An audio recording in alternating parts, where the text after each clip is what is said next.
These two Nollywood movies have the same story, literally the same story. And the funniest thing is that they both came out in 2024, made by two different production, obviously, but they were shot different years. These movies are Tokunbo and Muri and Ko.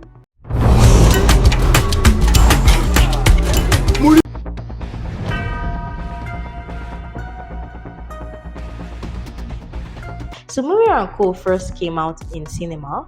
It's an ink-bloat movie. It came out in cinema first, and then it's on Prime. And then we second one, Tokunbo Sozo Films, directed by Ramsunwa, came out on Netflix.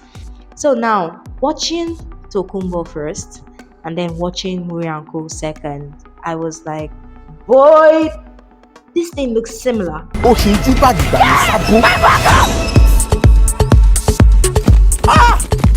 A plot of an adult in a car on a chase with a child at the back seat. The adult at first looks like he wants to kidnap the child or endanger the child, but towards the end of the movie, the adult reconciles with himself and brings the child back to safety, thereby risking his life to protect the child. That is basically what these two movies is about.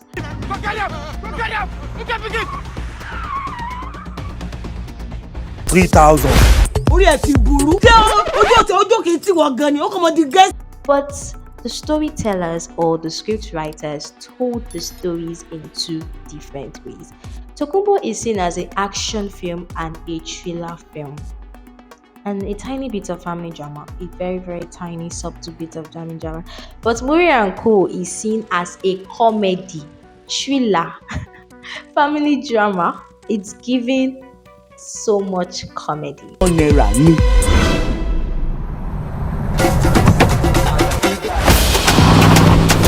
I saw Tokunbo first, but I personally felt Tokunbo lacked something that so many Nigerians needed.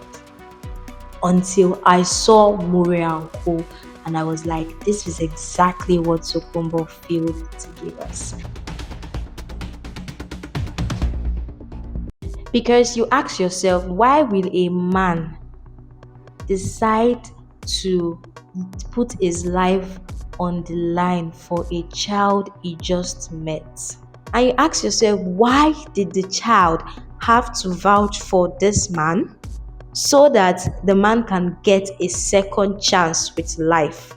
This is only possible if there is an existing relationship between the man and the child before the whole movie timeline started, or it is possible if the relationship between the man and the child grew during the course of the movie.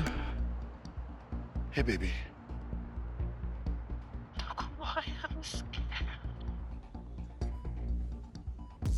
Honestly speaking, I personally felt that in Tokunbo, there was no in-depth interaction. There was not even interaction like that of Tokunbo and the child that I was with. The child played by Darasimi, there was no interaction like that. It was only Darasimi talking like a smarty pants. The only meaningful conversation they had was the one that he put her on the car and he was just talking close to a tree. I don't want to lose my son. But Muri and Ko, Muri taught Ko how to eat street food. Muri took Ko to the pharmacist when Ko fell sick. Muri took off his jacket and gave it to Ko. Muri taught Ko life lesson when Ko stole bread and egg from a malam. People mistook Ko as Muri's child because of the way Muri took care of Ko. So we could see that bonding.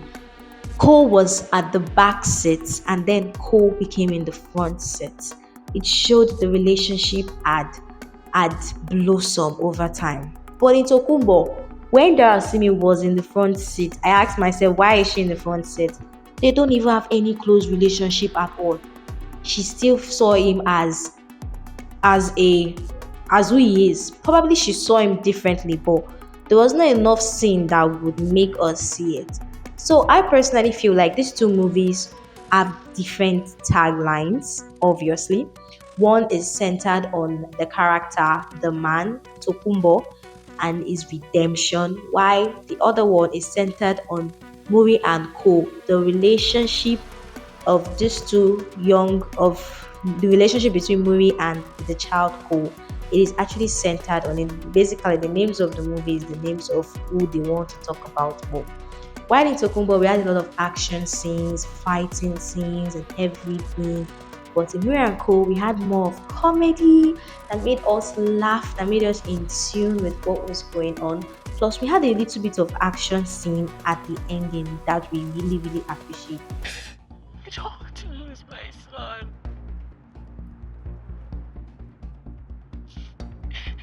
We won't.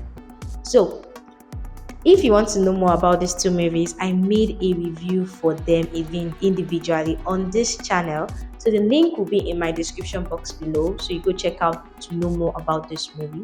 But I personally feel like Tokumbo was put on the right platform in form of distribution, Netflix, while Muri and Co focused on the family drama, plus the fact that it was going to put in cinema, and cinema they want family members to come watch and have fun. When you're in the cinema, you have to laugh. Honestly, it's funny if you're in a cinema and you're not laughing. Literally, you need to laugh. At least you need to laugh.